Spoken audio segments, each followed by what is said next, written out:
Bonjour et bienvenue sur la chaîne de Modding.fr. Aujourd'hui c'est FSP, la marque FSP qui rentre dans nos locaux.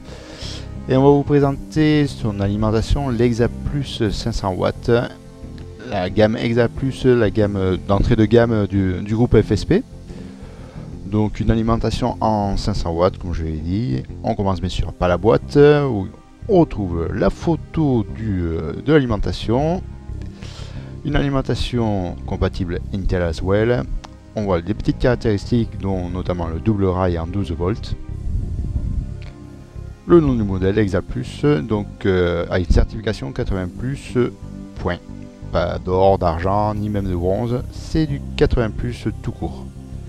On tourne la boîte dans tous les sens et on se retrouve sur le dos avec le tableau des caractéristiques électriques, dont on retrouve bien sûr le double rail en 12 volts à 18 ampères chacun. On peut le voir là.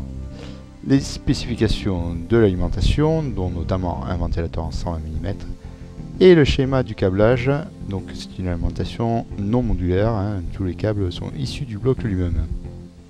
Voilà, c'en est fini pour le tour de la boîte. On va voir un peu ce qui se trouve à l'intérieur. On commence bien sûr par le bundle. Bon, bundle d'une alimentation, c'est-à-dire nous avons quoi? Le cordon secteur, tout de noir vêtu. La petite fiche technique, non, c'est en fait la petite fiche de garantie. Et le petit plus de Exaplus, en fait c'est un petit sachet contenant 4 vis, mais 4 vis à main pour pouvoir fixer votre alimentation au boîtier. Donc plus sympa que des vis classiques avec tournevis. On passe au bloc d'alimentation lui-même, donc bien protégé par une poche à bulles, hein, pour le transport. On défait tout ça et on arrive sur le bloc. Donc une version non modulaire, 0% modulaire, hein, non 100%. D'ailleurs, on va voir un peu du côté des câbles, de savoir ce que distribue l'Exaplus 500 watts.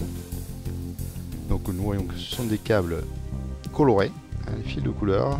Tous sont gainés avec une gaine tressée, bon, assez fine le tressage, hein, assez fin je veux dire, vu qu'on voit bien les fils, mais bon, ça a le mérite d'être là. Donc des fils colorés et un connecteur de couleur blanche, connecteur 24 broches, un 20+4 d'ailleurs, mais de couleur blanche. Bon, assez étrange, c'est coloré chez FSP. Le câble CPU qui est aussi guidé, donc un 2x4 broches, cette fois-ci avec une prise noire. On passe maintenant au câble périphérique. Donc celui-là il est un peu comme c'est un combo avec deux prises de satin noir, deux prises Molex blanches et une prise pour disquette, on sait jamais. On passe sur le deuxième câble périphérique, le voici. Donc lui il contient carrément 3 prises de SATA, 3 prises de SATA noir. De quoi brancher ma foi 5 disques durs sur ce bloc. Et on finit avec le câble PCI Express, un câble muni de 2 prises 6+2 broches, ce qui vous permettra en fait de mettre en place une carte graphique, toutes sortes de cartes graphiques. On passe maintenant sur le bloc lui-même, avec au dos l'étiquette réunissant les caractéristiques techniques, enfin du moins électriques du bloc. Donc un bloc tout de noir vêtu, avec un capot métallique assez fin, hein. Sur le côté on retrouve l'étiquette avec le nom de la marque, le nom du modèle et la puissance. La petite étiquette pour éviter l'ouverture, sinon on perd la garantie. On retrouve cette étiquette du nom du modèle de l'autre côté, avec toujours dans le même sens, quelle que soit l'orientation du bloc. En sortie de câble, bon, donc pas de prise, hein, c'est du 0% modulaire. Derrière on retrouve une grande grille en nid d'abeille, accompagnée de la prise secteur, mais pas d'interrupteur.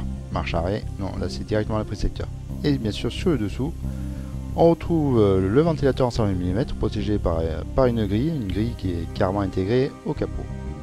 Voilà, on a fait le tour de cette alimentation, une Exaplus 500 watts de chez FSP.